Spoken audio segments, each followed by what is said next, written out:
Hello everyone, so my name is Vera Cross and I'm going to be doing today's webinar for you on our leadership reports.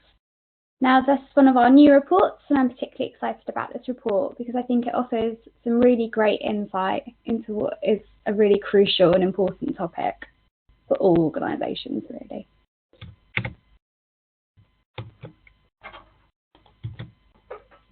So within this webinar we'll be looking at each of these points in turn. So first I'll be giving you a brief overview of our new leadership reports, including who and what it is designed for and its different applications. We will then be looking at Criterion's leadership model, and this underpins the structure of the report and offers a great framework for looking at leadership potential and the key attributes which have been found to be associated with successful leadership. And finally, we're going to have a look inside Criterion's new leadership reports so that you can get a feel for the layout and content of the reports. So first, having a look at some of the key features of the reports and the applications for which it's been designed. It provides insight into an individual's leadership potential. So it's designed to look at the individual's capacity to either progress or develop as a leader. It's been designed for use by line managers, HR colleagues and coaches. So in other words, anyone who's been involved in supporting the development of an individual. It can be used for individuals both aspiring to or already working within a leadership position, and for leaders across sectors and levels of seniority. The report has a number of applications, including development, so to improve self-awareness and to enable individuals to recognise how their preferences fit across different areas of leadership, which we'll later see when we have a look at the model. Identifying future leaders for succession planning, meaning the organisation may use the report to recognise which individuals possess desirable attributes, as well as being able to better place individuals with responsibilities that are best suited to them. It can also be used within recruitment, so we advise using this alongside our other reports and of course in combination with other assessments and measures of competence.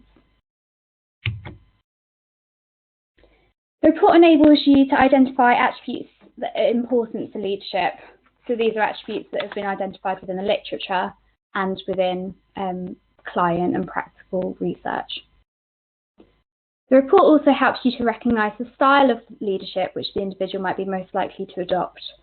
So as we'll see later when we have a look at the model, it looks at when an individual's typical tendencies and inclinations might lie. For example, whether they show more of a task orientation as in transactional leadership, or people orientation as in transformational leadership.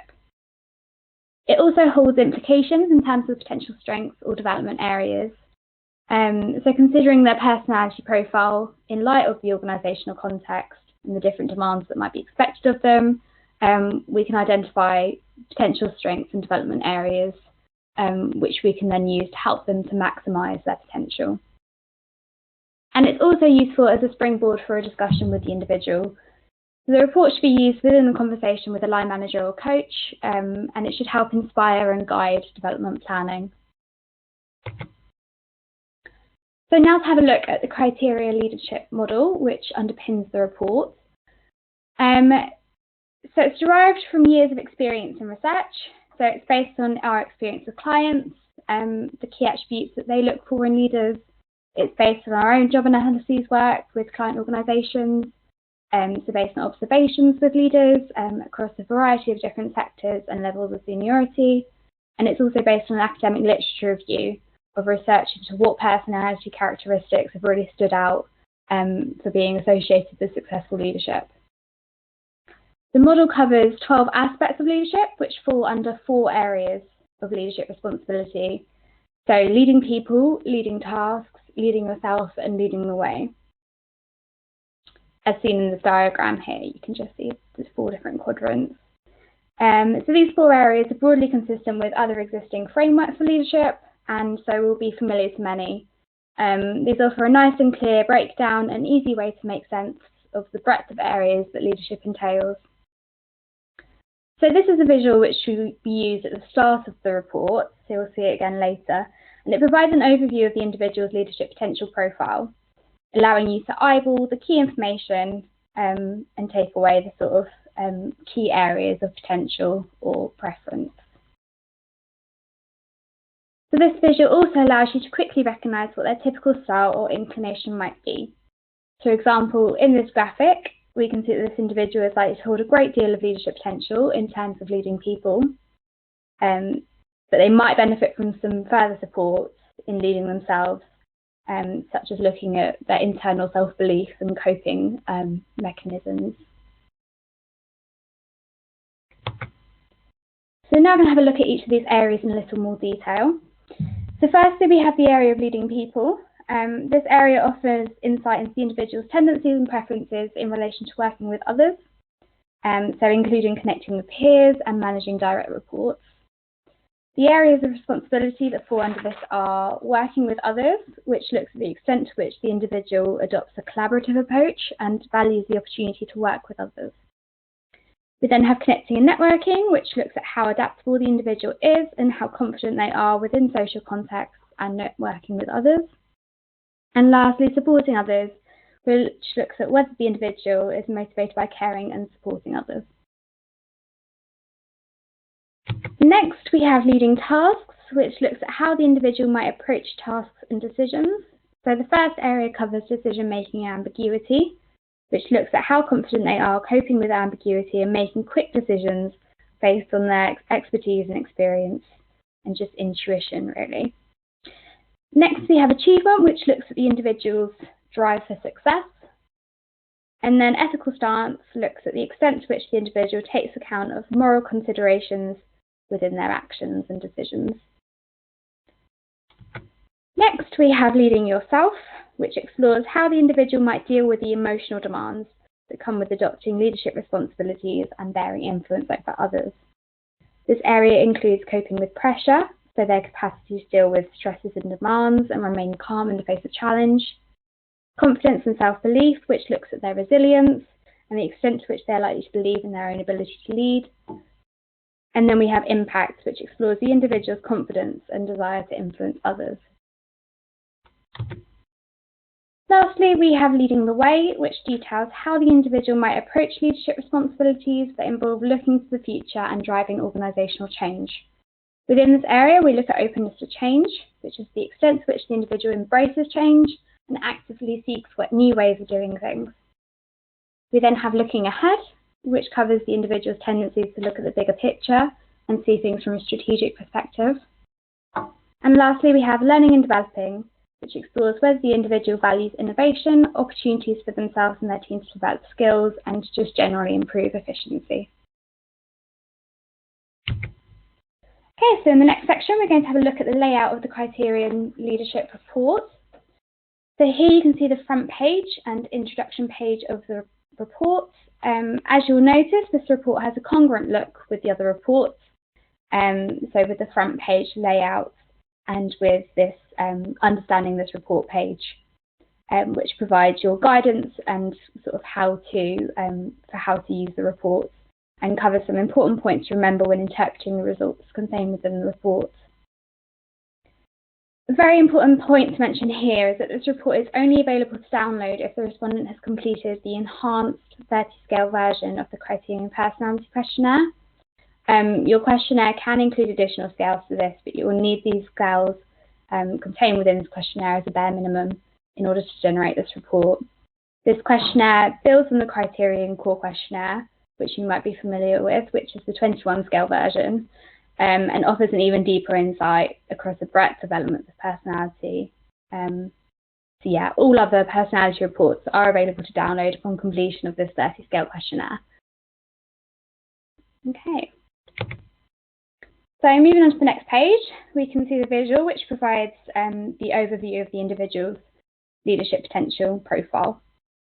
This page is useful to quickly eyeball their overall tendencies and preferences across the different areas of leadership responsibility. On subsequent pages, each of the 12 areas of leadership responsibility are covered in a lot more depth, so these pages provide detailed narratives specific to the individual about the work styles and preferences that they may demonstrate in relation to each area. Detailed narrative also means that the feedback contained within the report is easily accessible and does not require a qualification in test use for interpretation. These pages also provide a score for each of the 12 areas, as you'll see there, Like all of our other reports, this report uses STEM scores on a range from 1 to 10. So it can be interpreted in the same way as our other reports would. These are standardised as well against the comparison group. So it's looking at this individual's personality responses in comparison to others who have previously been through the questionnaire. The report helps to identify certain traits and preferences which may act as a strength or weakness within particular contexts. From this, it also offers some development advice for areas where they may benefit from flexing from their typical approach. And it also looks at the implications of their tendencies and preferences in relation to leadership responsibilities, so how they're likely to respond to particular leadership challenges. And here's just the last 2 pages, which provide the detailed narrative of the areas of leading yourself and leading the way. Finally, I just wanted to cover some do's and don'ts for how to use the report. So some of the do's, it's for use by managers, coaches, members of HR and learning and development, as previously covered. It's written in accessible language so that all HR professionals can use it without any sort of prior qualifications for use. It offers an in-depth look at leadership potential in the workplace. It's not comprehensive. It focuses in on leadership potential, and obviously it needs to be taken into consideration in line with the organisational context. So obviously leadership responsibilities and demands will vary depending on the organisation and the situation that they're put in, so it needs to be interpreted in that way. It can be used as a tool to facilitate discussion with the individual. Users should aim to gather experience-based evidence for the findings in the reports. So like all our other reports, it's useful for interpreting the report and gaining real-life examples of where the individual might show those leadership tendencies and preferences. And yeah, just gaining sort of evidence in support of it, because it is based on a self-report questionnaire, and so it's important to sort of corroborate the information with their actual practice. And it can be used in conjunction with the other reports, so such as our insights and personal feedback report. It's also great for using alongside 360 feedback. So if it's someone who's already within a leadership position, it's obviously great to gain feedback from their colleagues and see how their own perspectives compared to those of their colleagues and peers, just to give a sort of more breadth of insight around their profile. So for example, Criterion have a 360 feedback platform, which works in great sort of combination with this report. Some of the don'ts. So avoid giving directly to the respondent where possible. It should be used as part of a conversation with a line manager or coach. And this is just to ensure it's interpreted correctly, really, and to offer some guidance and support alongside it. And then also, it's generated from self-report personality questionnaire responses. So as previously mentioned, it does not measure ability. It offers insight which reflects personality preferences and tendencies. And so it should not be used as a measure of competence. And this is also why it shouldn't be used in isolation for recruitment decisions. It should always be used in conjunction with other measures of competence. Right, so that's the end of the webinar. Please do get in touch with any questions or for further information about the report. But otherwise, thank you for tuning in.